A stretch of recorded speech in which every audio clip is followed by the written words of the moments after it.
produce something which had a semblance of Dita, who is a burlesque star. She didn't wear the dress for her wedding. She wore it for the reaffirmation of her vows to her husband, the rock musician Marilyn Manson. And this ceremony was held in Ireland.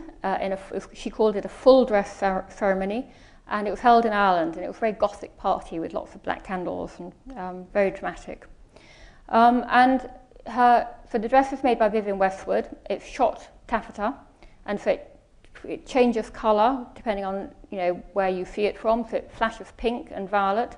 Very, very dramatic, a real statement celebrity dress. And her shoes were made by Christian Louboutin, the shoe designer, the famous shoe designer who has red soles on the bottom of his shoes. And she's dancing with Christian Louboutin in this photograph. Her hat was made by Stephen Jones, and her corset by Mr. Pearl. And we've also been lent her lace, what we call a peignoir, a kind of lacy dressing gown, which she wore when she was having her hair dressed before the wedding. And all these designers were present at the wedding to ensure that she looked perfect when she came downstairs.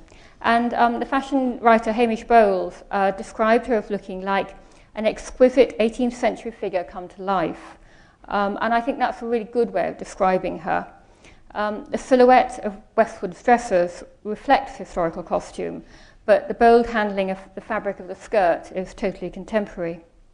Now, I think the effect of all these celebrity weddings was to encourage couples to spend more on weddings, and in some circles to compete with their peer group. And it seemed very important to some people. We all want to have the perfect wedding, but there's, I think, a lot of the mood of having a unique wedding and doing everything slightly differently, whereas perhaps when I got married, there were very traditional ways of doing things, and that seemed the right way to do it. And I think the other great thing about the late 20th, early 21st century is that dresses are often paid for by brides or paid for by the bride and the groom, and that the bride probably has the biggest say on what she's going to wear, and that's not necessarily the case in the past.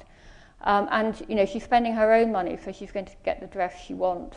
And I think when so many brides have cohabited with their partners beforehand, they want a dress that kind of renews them in a way that makes them feel they have a fresh start. And that is in fact why many women would not choose to wear this dress, but would choose to wear white, because white makes them feel like a bride.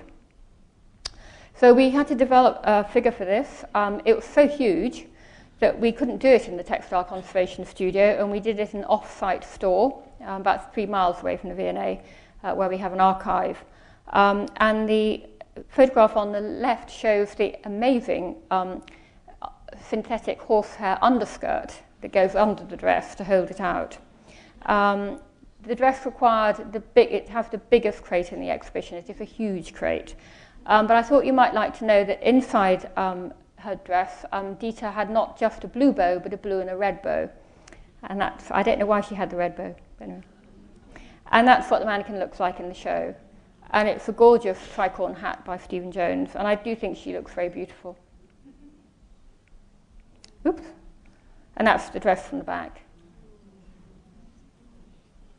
So, afraid I've overrun a little. I've been asked over and over again what my favourite dresses are, and in a way it changes from day to day.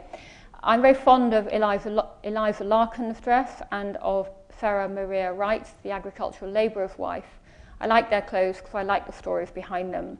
And I should have told you that Eliza and her husband went on a tour of Lincolnshire churches on their honeymoon, and they kept a diary, and that still survived today. And you've got these lovely vignettes of life in the past, which tell us so much about society, as well as about the individuals concerned. But on the screen I've put 2 of my favourite dresses.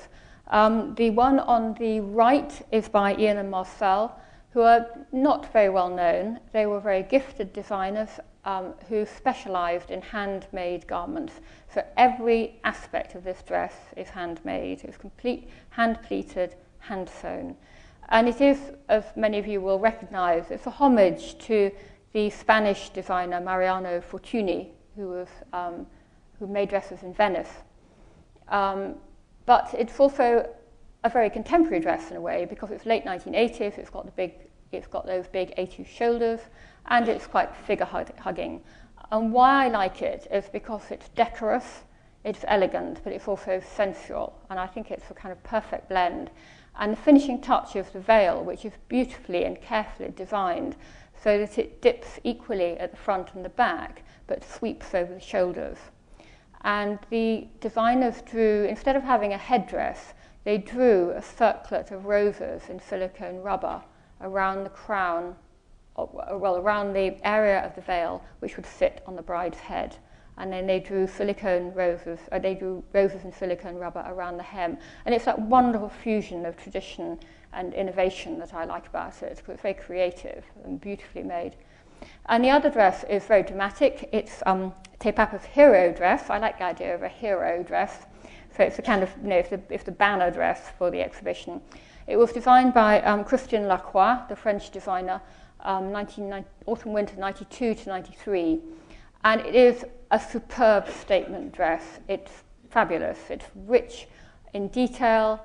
It shows his kind of heritage. He was born in Arles in southern France, very interested in Spanish culture. And it shows why women went to Lacroix and why they would pay huge sums of money to be dressed by him. He very kindly donated the dress to the V&A, so it's never been worn by a bride. It's a catwalk piece, and it was the finale to his show. And it's called Qui a le droit? Who has the right? And by that I think he means who has the right to wear a white wedding dress. And you'll note that the skirt is black and white. And I think it's a nice dress to end on, because I've spent 10 days in Australia talking to lots and lots of journalists, and I still haven't got all the answers. And I think it's one good thing about exhibitions is they should set up a debate. And that I've talked to a lot of brides too over the last fortnight in Australia, because it's amazing how I attract brides now. They all come up to talk to me.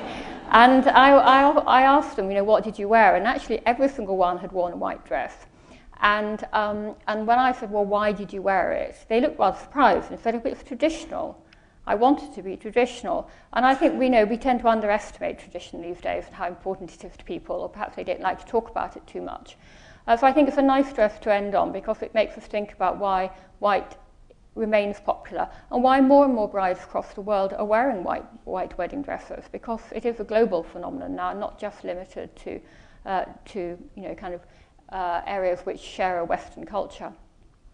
But it is absolutely superb and absolutely splendid, and it just sums up, I think, the quality of the exhibition and the quality of design in it. So I hope that you will come to the exhibition when it opens in December and that you'll enjoy it. Thank you.